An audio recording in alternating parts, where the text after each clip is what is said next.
the fact is that there has been numerous studies, especially on mice, that the less you eat, the longer you live.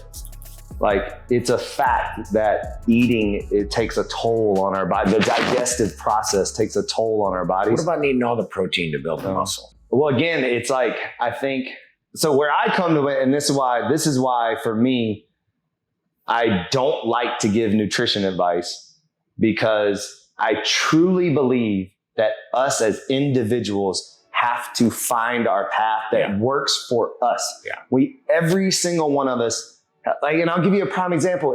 It's even outside of or inside of your family. So like, my brother and I eat totally different, and we're brothers. Yeah, same blood work, right. Same mom and dad. Yeah.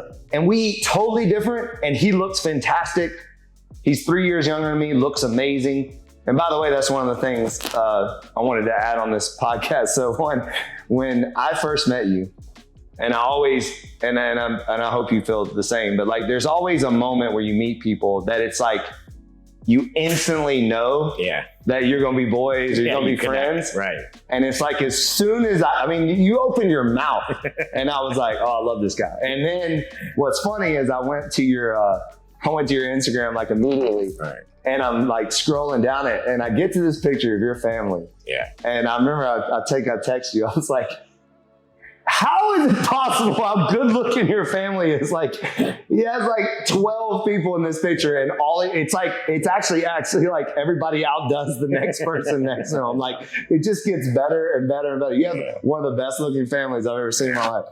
It was awesome. But that good. But I say that to say that even in your big family, I guarantee you, y'all are all good looking, healthy people. That's true. But I bet they all do it differently. My oldest brother, or second oldest brother, he's early 60s. He's always been in better shape than me. Like, even where at his age now, he can eat anything, whatever he wants. Whatever he wants. We all hate those people, right? But if I did what he did, I'd be a hot air balloon, man. Yep. I'd be huge. So yeah, it is. You're right. Within the family and all. And I think, like, also too, you have to find the schedule that works for you. You know, we just talked about the intermittent fasting. Like, totally. Like, it might not work for. Do it on travel. Yeah, exactly. It might not work for somebody's schedule. Right. Well, what are you doing here in Miami? Vacation or? Little work remote, little vacay, and getting some meetings and things like that done. I needed to, it's good sometimes to just get out of your comfort zone, out of your home base. And so I like to take a week and just go somewhere, work, chill, relax, regroup, recharge, and then go back. Love that. Yeah. And just so people know a little bit about your background, tell a little bit about your company and like what you do. Yeah. St. Louis, so we're a family business, 66 years now. We've been going. My father started it. Dad passed away. It was 2020, April 27, 2020, but he's really the backbone of everything that we do. That guy came from nothing. Family came over from Sicily, self-made guy, just one of a kind. And so he started this awesome company. And my brothers and I had the great fortune of being able to walk into something that had already been established to a large extent. And, our dad always said to us, nothing wrong with walking into an opportunity, but if you don't take that opportunity and grow it tenfold, you're a loser. I mean, that's basically were his words. So we're a full service commercial real estate firm. We do development across the country. And it's run by myself and my brothers. We've got 300 employees. We're based in St. Louis, but we got offices all across the United States. That's amazing. That's amazing. Yeah. I love what you just said, because I always believe that it's always the next generation's duty or role to learn from the previous generation and do better. Like, if we're not, like, my dad laid a foundation for me, and if I'm not taking that and then improving it, and then leaving my child with the next, like, every generation should just get better and better and better. Absolutely, no question. I mean, I think about what he had to do. I mean, we have the luxury, and when I say we, my brothers, our employees, we don't call them employees, our associates, our team members. Okay. We have the luxury of being able to pick up the phone, call any real estate company in the country, say our name, and if they don't know us, they can go to our website, look us up, and you'll have instant credibility. Right. My dad had none of that. I mean, he had no money, he had no history, no background. It's like for him to do what he did, and now for us to have this platform, it's like it's 100% our duty to grow that platform 100 times from where it started. Right. And it's not just our duty. It's not just the owner's duty. It's like our entire team's duty. Right. To carry his legacy on. And then when I'm gone, the people that take it over, it's in their duty, and it just keeps going and going. And like you said, they get more smart, more strategic. And you hope that the people working under you get better than you and grow it even more. Exactly. I actually, that was another thing that I noticed on your website, just legacy. And you had legacy on your website. Right. And then I was like, and I see that a lot, but like the way you guys paid homage to your dad and the way he's like, there's something very reverent about it. Like very, I don't think people, I find a disconnect, and obviously y'all have figured this out, but I have found a disconnect between giving honor to those that set the platform to, like, for example, like our athletes today. Like, I find it like, I don't see as much like giving respect for the people that set things up for them to give you an opportunity to be great. Like, someone came before you, someone laid a foundation, and especially in business. And I think when you come on to an organization, if you don't know where that organization came from, then you're not going to be able to represent and take advantage of that platform that they gave you and take it and go full circle. And I've just kind of watched you from afar, and things like your circular conference room table. I immediately changed my drawing and my thing, like, leading by example. And that's one of them. Like, to me, that is such a leading by example moment for all companies to see that it's not about one person sitting at the top of the table. It's about a group of people, a group of like-minded people coming up with the best practices and strategies and systems that you can to execute. Tell me a little bit about, is there certain systems and procedures and things that you guys have put in place to carry on that legacy? Because it sounds like you have such a strong culture of a team atmosphere. So is there anything specific that y'all have done to help that? I mean, first of all, you're spot on with everything you just said. You nailed it about athletes and people, that there's always somebody before you, no matter who you are. And there's always somebody that cracked a door open or gave you an opportunity. But to think like that, you have to have humility. Yeah. And I think humility, to some extent, is lost with a lot of folks. And our competitive advantage, if you will, is our culture and preserving our history. Mm-hmm. You see these huge companies that have massive success and then they go under. I think one of the main reasons is they forget where they came from. It's like anything else, a boxer, a fighter, or what have you, when they're needing to get back on track, they go back to the basics, right? Right. It's exactly every time. It is. It's the Rocky. It's exactly. And so you nailed it about your people needing to know that history and knowing where you came from. The reason why we preserve it, first of all, it's our father. He was the man. He was our best friend, and he was the founder. So we're always going to preserve his legacy. Yeah.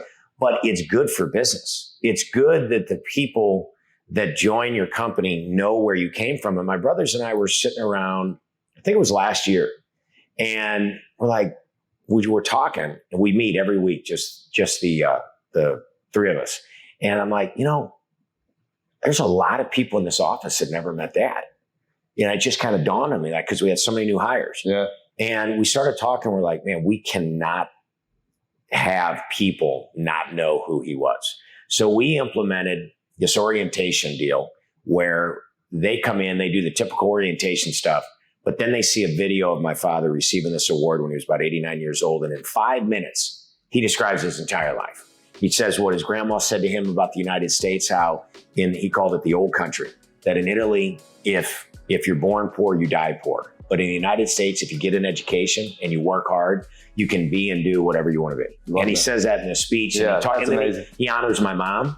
He honors our team members and associates. He honors his family. It's like all right there. So everybody sees that video. Love it. And then they get a history on our core values, but not just like, oh, teamwork, faith, creativity, hard work, but the reasoning behind each core value. Right. There's a story. Yeah. And then they see the history of the company, how dad started it. And the best part is their first day of work. We go into his office. We've never changed his office. Are you serious? Yeah. And one of my brothers or me will sit down with that person, every single person that's hired in the St. Louis office. We'll sit down with them and we'll quiz them on the history, I love it. on Yeah. the core values. Yeah. But people really eat that up because they want to be part of something really special too. Yeah. So at the end of the day, like everybody can sell real estate, everybody can make money, everybody can make business deals. Your competitive advantage is, it's your culture. Yeah. And we work really, really, really hard to have everybody buy into that culture. And that's it. Yeah. And also too, just to your point, real estate's real estate, whatever, but having a cause that is worthy of representing, right? So if you're representing something bigger than a product, bigger than a job, bigger than a task, if it stands for something, then you're probably going to stick around. You're going to work harder. You're going to have more, you're going to be more engaged. And there's always a deeper meaning to what you're doing. Like, okay, we're developers, so we develop warehouses and retail centers around the country. Okay, that's cool. But what we're really doing, we're improving communities. We're taking areas that, have environmental issues, that have abandoned buildings, and we're creating jobs. We're creating we're creating real estate value for the neighbors around, and then for the brokers, you said, legacy. We literally, our slogan is, our legacy is built on creating yours. That's for the third party business side of things. Like, brokers will find homes for people's businesses, right? They're not just leasing space. They're taking somebody that's got a business, that's got a legacy, that wants to create something for themselves, and they're helping them find a home. Right. So when you start thinking more beyond just like the commission or the lease or the development and go deeper with it, it's got a far, far deeper purpose. Go beyond the transaction. Go beyond the transaction. Exactly. It shouldn't always be transactional. No, man. It can be. Don't think about the transaction. Exactly. Think about improving the community. Think about your client, finding them a great space so that they can start their dream. If you think like that, the dollars and the success come later. Yeah. And it's interesting that you say that, because we're in the service industry, but it almost like you're setting your people up to also be in the service industry, because you are. We are. Like, you are in the service industry. And I think that most people probably wouldn't look at it like that. But anytime you come from a place of serving others, bingo, you're going to end up being in a better place. Like, they're going to trust you. They're going to follow through. They're going to, like I said, they're just going to be more into the whole transaction thing. Well, your motivation's outside yourself then. Yeah, exactly. Which is way more powerful. I love that. You recently also did these like, and forgive me, I probably forgot, but they're like plaques or something that y'all were doing. What is that you mean for the Hall of Fame people? Yeah, that was really cool. Yeah, so just people, the other shovel? Was that what it was? Well, there's shovels in that, but the other, I guess, the thing that we really focus on is our people, is celebrating our people. Yeah. My dad, he always was so great with that. He was such a humble guy, but he constantly ingrained in our thinking, you're only as good as the people that you have around you. And it's like, we would have no success if it weren't for our team, you know? And you and I have talked about it on your trainers and stuff in the group classes, like they make your culture, right. And so investing in our people and honoring them and letting them know how much they're appreciated is a big thing that we do. So we have we call it the Wall of Fame, but it's folks that have essentially spent their career with us. We want to honor those people. Yeah. We have core value awards that we do on a monthly basis, where people that have demonstrated our core values, we showcase it, and we want to showcase it to the whole company. And there's a lot of different things that we do for our folks, but people want to feel, they want to be a part of something, and they want to feel like they're needed. and that they're appreciated. Yep. So we go out of our way to do that. People work harder when they feel appreciated. Right? Sure. I mean, I know it's simple, but it's like, well, sometimes oftentimes forget that. I think the simplicity of it is what makes it great, because it's not over. You're not coming up with some formula to give people a reward. No, you're just paying attention to the little things, and if they do that, then you reward them. So I'm glad you noticed that round boardroom table. That was a big thing. Was that recent, or is that just man. something that's always been there? My dad Your dad did that? He I love said, it.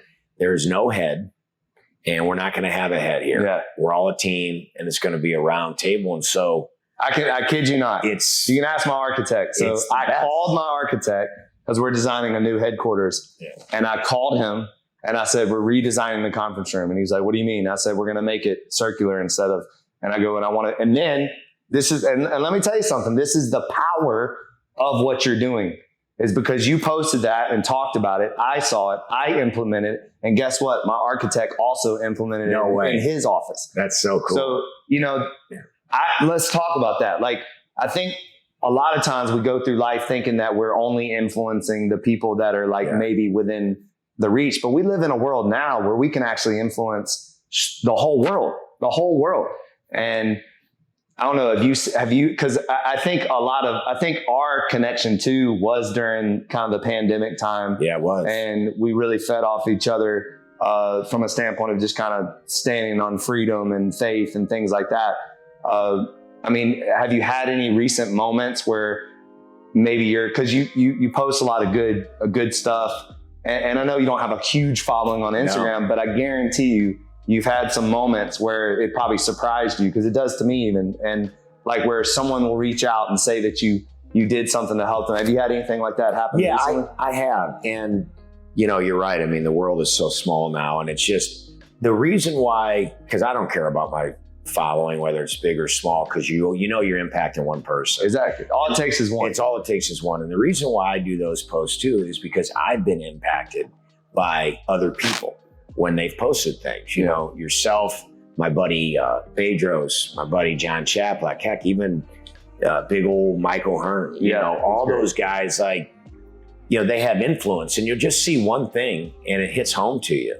And I know the kind of impact that's had on me with like discipline and lifestyle. Yeah. And so, if you can help one person, it's awesome. And I think you talked about duty. I think as human beings, each one of us have a duty to be the best we possibly can be. So to get better every day, but to also help each other out and to leave this place better for having lived here in this world. Yep. And like, I'll get just random people that might send a message that's like, hey man, I needed that today. Or, thanks for doing that helped me with such and such. And it's like, I think all of us as human beings underestimate the power that we have to impact the entire world. Yep. And it's like, you think, oh, well, you got to have 1 million followers to be able to do that or whatever. And not in today's world. Not in today's world, man. You can literally change the world by one action, because you do that to one person. And just like you said, then that person goes and does it. Then that person. I've seen some of the biggest viral moments come from that, right? Someone that didn't have a following. Yeah. And then someone reposted that has a big following. Yes. So, and then to go back what you said, that is No Days Off, by the way. So No Days Off is never taking a day off on you. I love that slogan. It's a commitment to becoming your best self every single day. And the reason why you have to take no days off on yourself is because when you do that, you are actually taking no days off on the people around you, because it has to start with you. 100%. And if you can't manage yourself, then you're not going to help the people around you, and especially the people closest to you. So I love that you said that. Well, and people talk about like spreading love and all of that. Yeah.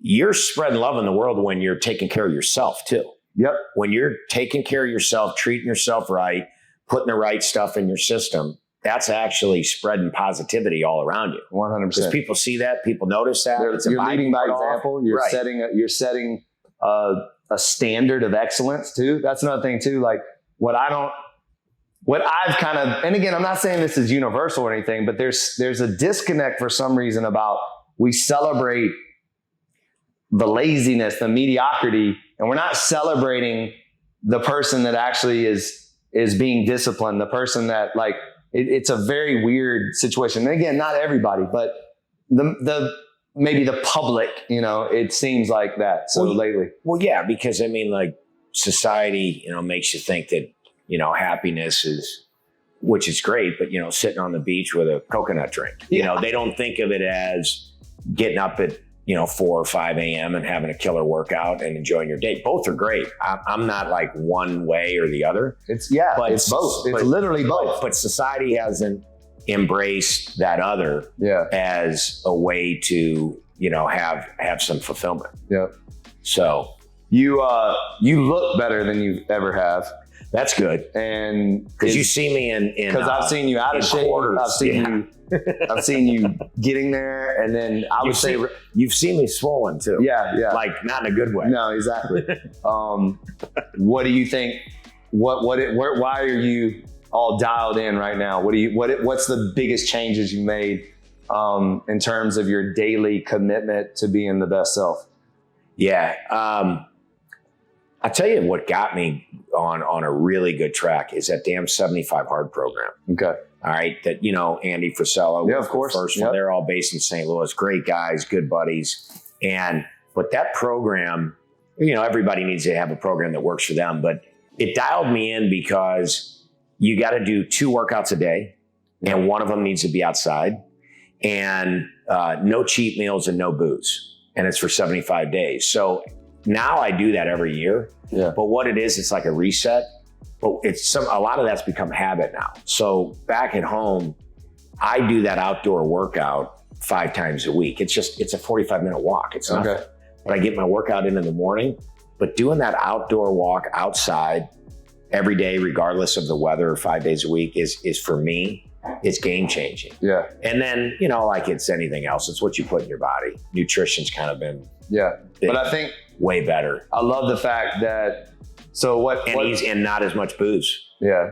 Well, 75 Hard from, you know, obviously it's a viral movement that a bunch of people have done. And I've kind of paid attention to it. I used to make fun of the people that wouldn't stick to it. So I would tell them like, you know, what are you, 75 soft? Like what's happening right now? Right. And cause they would quit like on day 30. Like a hybrid of it. Yeah. I'm like, come on. But I think I did a video one time where I was like, 75 Hard, I do this 365, you know, like whatever. Right. But one thing that I think that 75 Hard does, first of all, is that I think we reward ourselves too soon before we've done anything. Yeah. And what I love about 75 Hard is it's like, no, it's 75 days straight. Yeah. And you're not allowed to cheat. And if you cheat, you have to start over. Yeah. And I see a lot of people that diet and they diet for 5 days and they're like, woo, let's go eat a large pizza now because I went 5 days without eating a carb. And it's like, no. You first of all, you can't reset your metabolism or reset your body doing that. Like you have to commit to something. And then anything easy doesn't work. No, it doesn't. It doesn't work. And you know what that program also does? It brings awareness to how the excuses that you can make for yourself. Yeah. When I first did that program was when my dad passed away because he was always like, man, you drink too much. You don't hit the booze as hard as you did. So I thought, you know what, I'm going to do this. And there was his celebration of life service that we did. Mm. There was like 2 work retreats where all the guys were going to do is booze. There was a wedding, there was a trip. And so it's all this stuff. Yeah. But I just did it. And so every year now when I go to do it, there's stuff, there's trips. Always. And so we make so many excuses and it's all BS. And so that's just been a good program to just get things dialed in and realize the excuses we make for ourselves. But the other thing too, when I'm sure you can relate to this, when I get dialed in physically, everything else improves. Everything. Every time, right? I mean, every time. The work, the amount of deals we got going, right? Everything. So we've made a huge push with our company on physical health because it's going to directly result in productivity. So we do different challenges for these people now every year. We got everybody a gym membership, the whole company. Love that. You know, it's a credit, so they can get anywhere from, I don't know what it's like, $30 up to $120, depending on what tier to use toward a gym. But like everybody in the entire company can get a membership at a Club Fitness or something else, and it's totally covered. And then we do these different challenges in that, but it literally helps production. When 100% people are in shape, they're going to perform better and everything else. So for me now, it's almost like a duty you got to stay in shape, because you got to lead by example and you got to bring your best effort at work. Right. And you know what it does to you. Commitment and consistency, regardless of circumstances, is what I heard basically you said. And I've been preaching that for years, is that there's always going to be a birthday party. There's always going to be a gathering. There's always going to be a celebration. There's always going to be vacation. There's always going to be sorrow. There's always, I call it when life happens. Yeah. When life happens, how do you respond? You know? And so to me, if you once you say you're going to do something, then you have to commit to that regardless of what comes after that. No question. You know? Saying it to yourself is everything. I mean, if you commit to something and then you don't follow through with it, I don't know how you can expect other people to trust anything you have to say. Yeah. And I've done that 75 program before, where I had to start all over a couple times. And I don't look at it as failure. I think it would be failure if I didn't start all over. But I look at it as, all right, what did I just learn from that? What did I just screw up? And how can I do that better the next go around? And the other reason I like that and programs like that is it's a practice of discipline, which is nothing more than a muscle, like training your bicep. Practicing that discipline all the time is, for me, huge. If I would have come to Miami 8 years ago and spent a week here, I don't think I'd be able to do it, because I would have gone out every night till 4 a.m. But when you start practicing your discipline over and over and over, it's like a muscle, like anything else. You're just better, man. And you've come to the gym every day you've been here. So almost. Yeah, but not 5 a.m. No, every day. Yeah. I've done every day, but I haven't done but that's the other thing. Like, the reason why not the 5 is because I've had late dinners, right? Yeah. So I thought about that. I'm like, all right, am I gonna just do it to say, okay, I can show up at 5, or am I going to be smart about this and make sure my body has proper recovery and rest? Right. So that's why I've been doing it. Yep. And that's a smart decision. Which is, and especially while you're on, remote, vacation, whatever it is. Yeah. It's about make it work. And but that's intentional though. Yeah. Is just like you said, when life happens, like, it's intentional to make sure that I'm getting here while I'm here. Yeah. Because it's just, you can fall off the wagon just in whatever it is in life so quickly. Oh yeah. And it's as small as just, I'm gonna sit by the pool this afternoon instead of hitting the gym. Yeah. It's just little things. Well, it sneaks up on you, because those little things compound. Right. And it's those choices. So we have an opportunity to make this choice or that choice every single day. Every day. And it's like all these little choices that you make start to compound. So if you're making positive choices, they'll compound in a good way. If you're making negative choices, they're going to compound in a different way.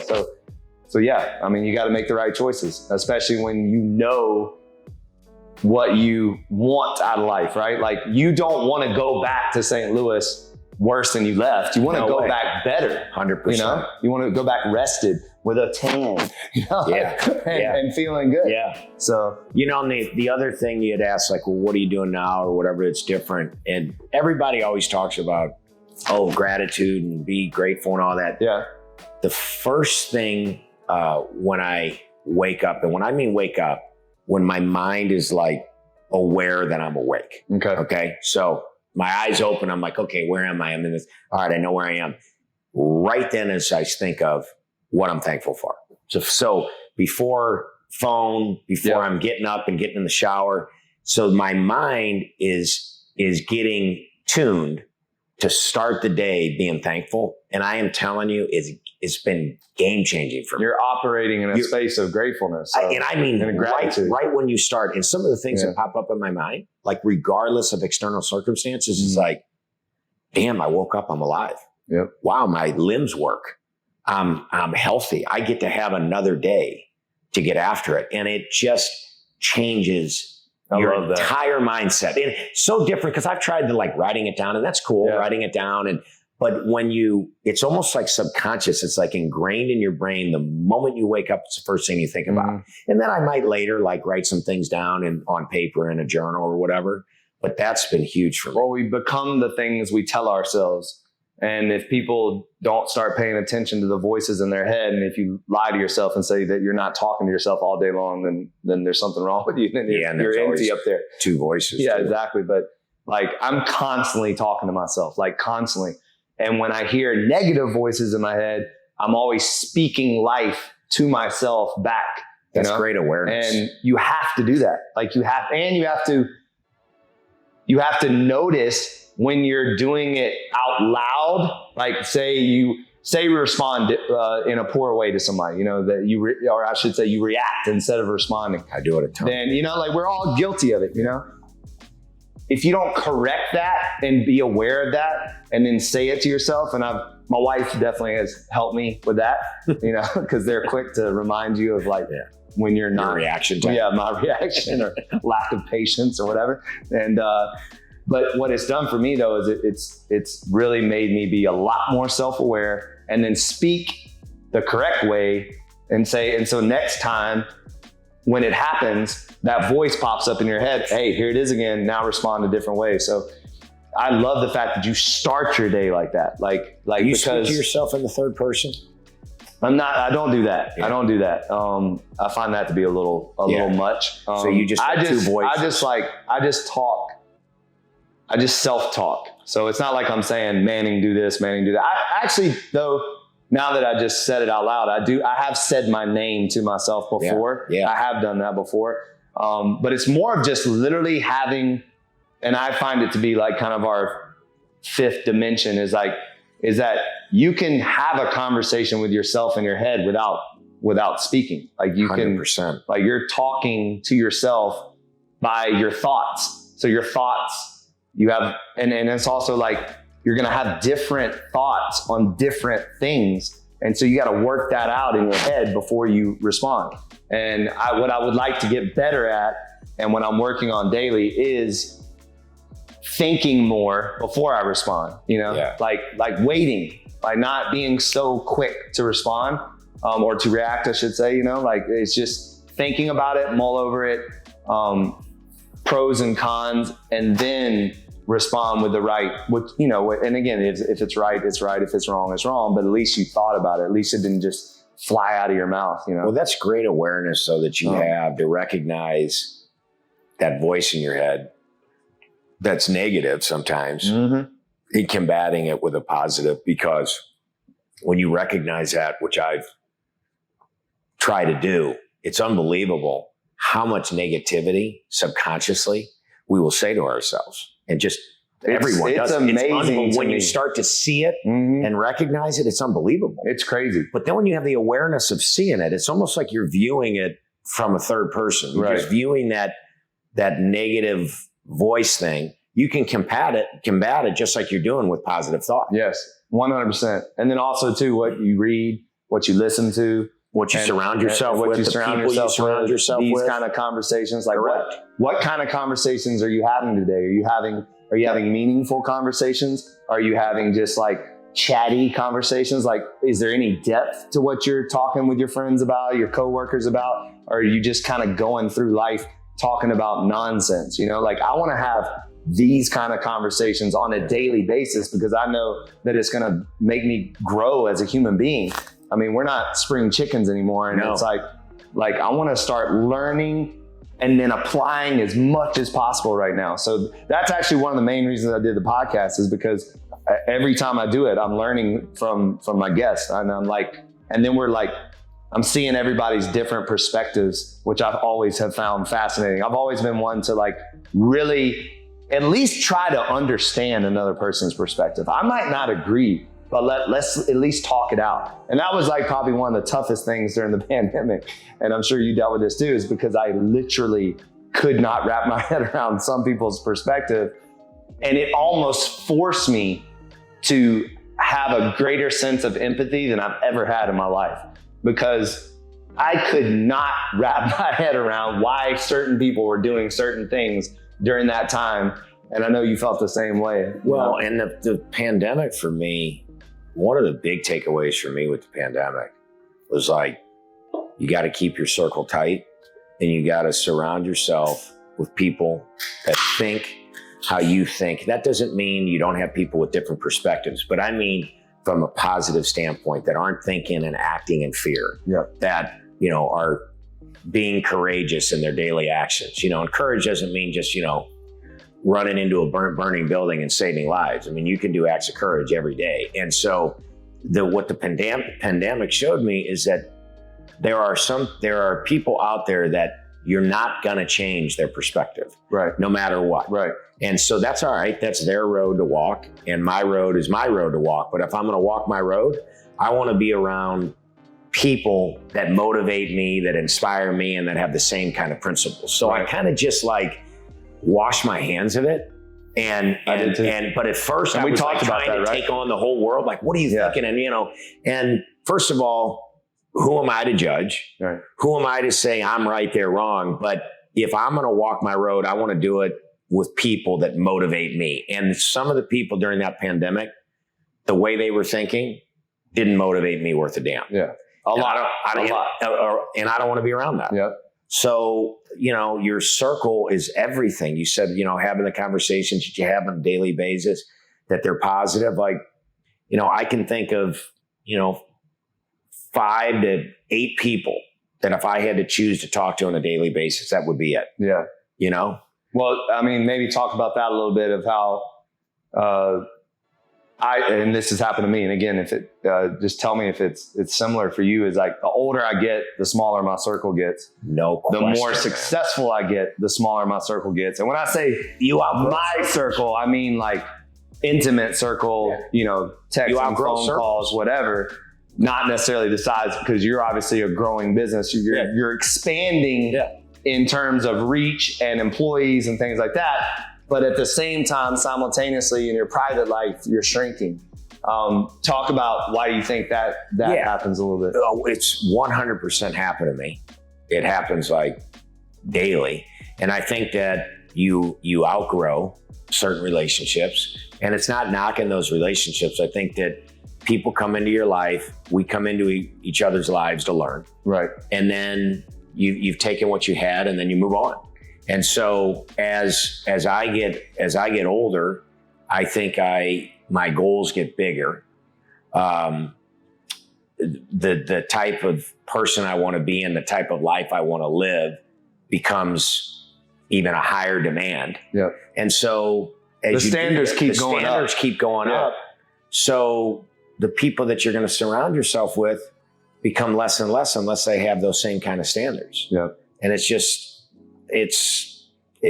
how it is. I mean, I feel like I've scared most people off by having a drive that is not. I just recently gave a tour to a new landlord that I'm about to have in Nashville, and he looked me in the eye and he's like, why don't you just want what you have? Why are you trying to expand? And I was just like, and it was real interesting that he asked me that. And I was an interesting question. Yeah, it was, especially from your landlord. Like, it was very unique. And but I didn't even like hesitate. I just was like, because that's not what I want. Like, I don't want to be what I am. I want to be what I can be, like, constantly. And I think we never, ever reach that point, like, ever. Like, no, you don't. You know, like, you could be 89 and you still can learn, you can still grow. That's why people are like, well, when's enough's enough? And, you know, when do you think it's never enough? Never enough. You're either hardwired to constantly want to grow and constantly want to set the bar higher and higher and higher, or you're not. Right. But and that's either in you or it's not in you. I think that's either in you or it's not in you. Yeah. And I think that one way to get that, though, if that doesn't maybe just come fully naturally to you, you talked about the why, is have your why be outside yourself. Yeah. I think of our why at the company, one, it's to continue the legacy that our father built, but our why is also for our associates and team members. It's like we got 300 people. If our company isn't successful, what's going to happen to those people? Right. They're married, they have kids, they have families. Their livelihood rely on our success and their success. So then you think about communities that you're impacting. And so, when you make that why purposeful and outside yourself, you should never, right. Technically, you should then never stop or want to stop. Right. And there's always a new person. There's always a new person. There's always a new, there's always a new community. There's always something. Yeah. One of the things I've really enjoyed lately is obviously we're expanding in all areas and bringing on new employees and letting them really, like you said, the onboarding process of letting them understand why we do what we do, how we do what we do, when we do what we do, all these things, and showing them what our culture is all about. And honestly, seeing if they're going to either add value or they're not going to last, 100%. And it's you find out pretty fast most of the time. You do. So, and it's you got there's leadership where you lead by example. There's leadership where you help your people become leaders. And then I think that third tier of leadership, which is the absolute best when I think companies just soar, is when the leaders that you help become leaders are now helping people under them become leaders. No, that's amazing. That's when it's just... Yeah. Have you read the 17 Undisputed Laws of Teamwork by no. John Maxwell? No. You got to read that. You'll love it. Yeah, it talks exactly about that. I actually want to talk a little bit about just business a little bit in terms of innovation. And one thing I was going to ask you, because I'm going to try to get involved with you in some capacity at some point, is I really want to change in multifamily, hotel, major developments like this. I want to change the mindset that the gym is an afterthought. I really think that we're heading into an era and a time period where there's a heightened sense of awareness of health, that people want convenience more than anything. They want a certain level of service. They want a certain level of facility. They want a certain level of fitness. And I am tired or and annoyed, that hotel gyms are afterthoughts, multifamily gyms are, afterthoughts. And are you guys kind of doing anything on that level or to kind of, plant the seed? Would you like to? Because I think we could solve that problem for you. But yeah. Yeah. Look, on the multifamily side, no, we aren't, but yes, we are, because we've had conversations with you on that. So, I think it's spot on from the standpoint of health and fitness and all that. I do know of some groups looking into these, I don't know if you call them fitness hotels, but they're hotels around the work traveler that's into health and fitness. Yeah. So instead of the mini bar being Kit Kat, Snickers, and all of that, it's like protein bars, and the bar downstairs, instead of it just being cocktails, there's like a smoothie type bar in that. So I know people in the hospitality industry are thinking that way. We're not so much hospitality. I think on the multifamily side, you and I have talked about it, having a gym that actually is a real gym in these apartment complexes. For example, so we're in a residential unit right now, and we obviously took a retail space, but they have a 5th floor gym in the residential side, and it's a ghost town. It's a lot of square, it's huge, but nobody ever uses it.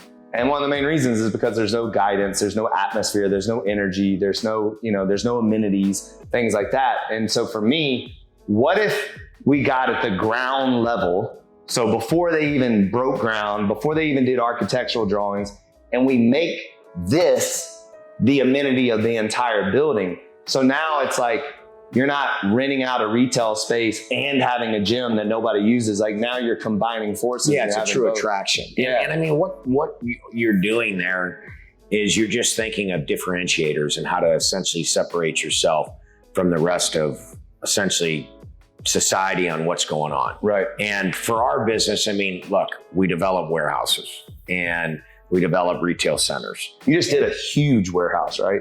In Florida, right? Yeah, we got some 1 million square footers. It was going. insane. Yeah. Yeah. It's the park in Florida is 5 million square feet. We've developed about a million. And they're like fulfillment centers? Is that? Yeah, fulfillment. Yeah. We got FedEx, Amazon. We're doing some cold storage and things like that. Amazing.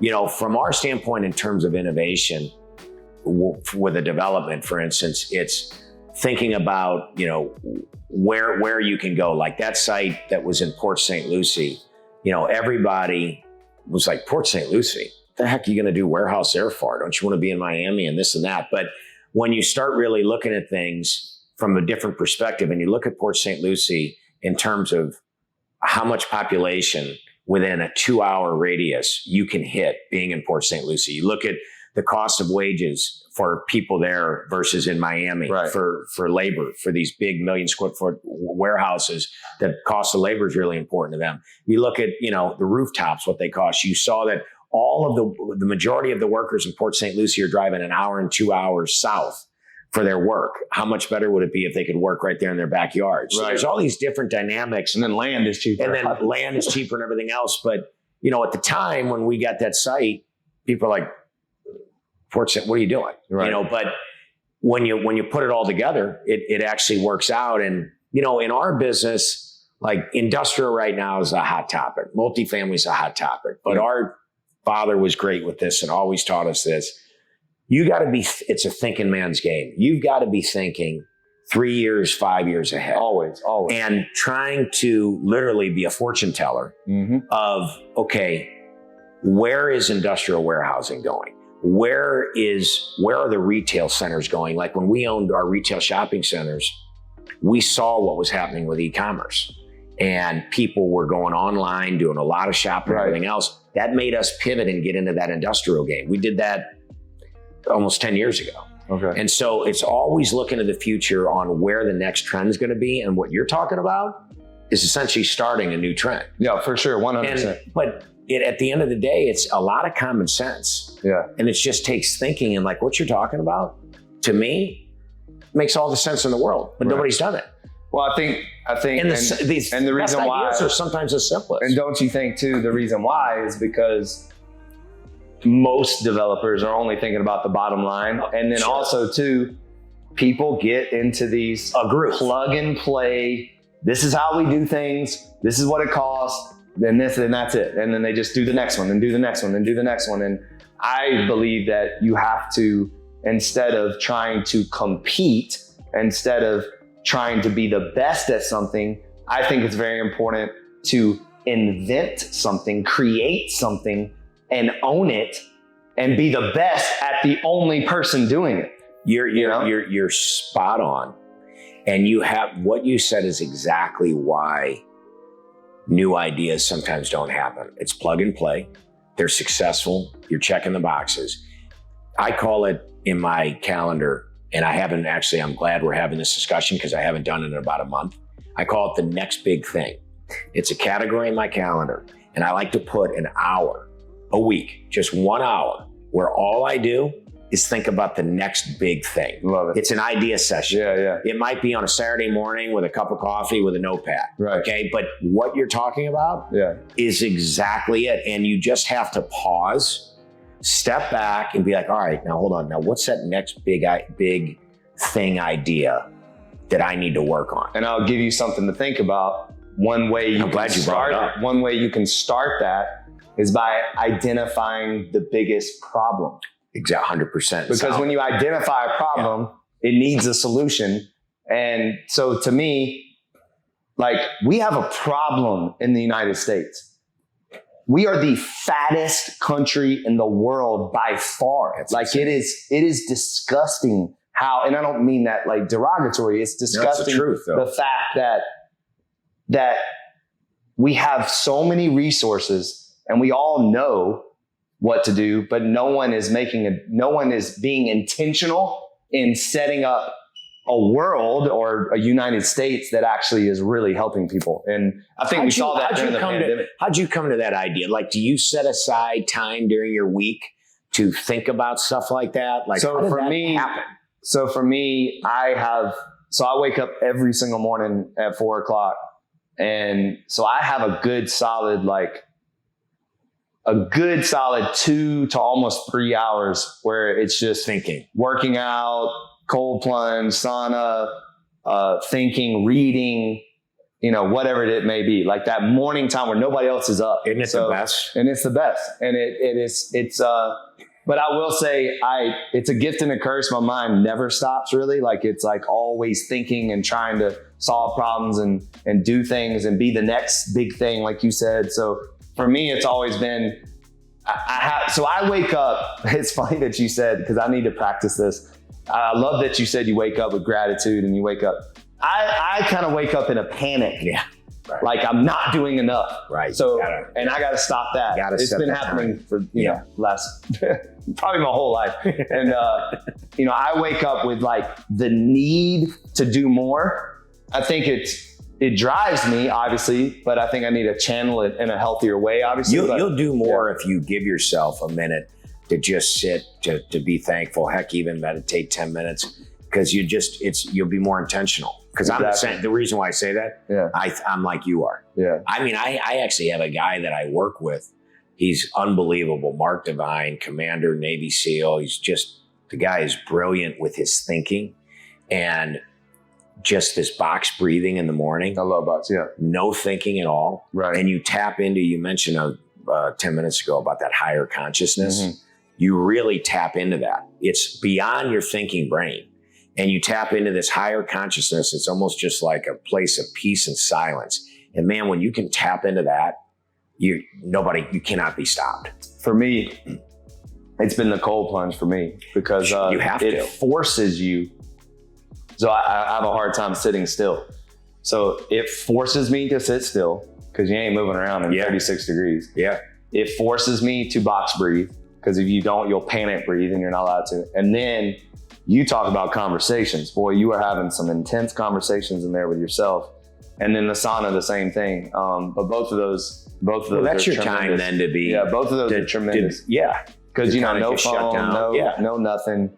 Let's end with, and I say this sometimes with guests, and I think I did one recently, and the guy responded with that like our experiences are what give us the ability to give advice, and sometimes it's what we go through, so it's not necessarily relatable to other people. But that being said, do you have any kind of like, these are my life rules that I think might help people? And again, it might not, but for you, they help you obviously. So I think when we take a little bit of what works for us and we share it with the world, that there will be someone out there that could apply that maybe that works for them too. I mean, I got a lot of stuff, rituals and stuff that I do in the mornings and all that. But I mean, I think if I was just giving out advice, it'd be pretty easy. And one is to practice humility, to just stay humble in today's world. Second is to go easy on yourself. Love yourself, because if you don't love yourself, if you don't take care of yourself, if you don't get the proper exercise, put the proper things in your system, you're not going to be able to love anybody else. And then you're not going to be able to be your best. And I feel that people in today's world, they'll see people on Instagram that are in great shape and like getting up at 4 a.m. and doing all this stuff. And then they get up one day at 7 and then they go off the wagon. And I feel like in today's world, people have to practice loving themselves and not being so damn hard on themselves and not underestimating the power they have as a human being to impact people around them. And the reason why I talk about humility is I see so many arrogant people around. Right. None of us can get anywhere without the help of each other. And I think about that in our business. We are nothing without our people. And then the third thing I'd say is get a why that's bigger than yourself. Yourself is the ego. It doesn't mean a damn thing. Don't go to the gym because you want to get a six-pack. Go to the gym because you want to be a father that when you're older, you can still play ball with your kids, or you want to be there for your wife, or you want to be there for your people at work, or you just want to live a healthy life. Have your why be outside yourself. And when you've got that kind of motivation, you won't be stopped. Mic drop.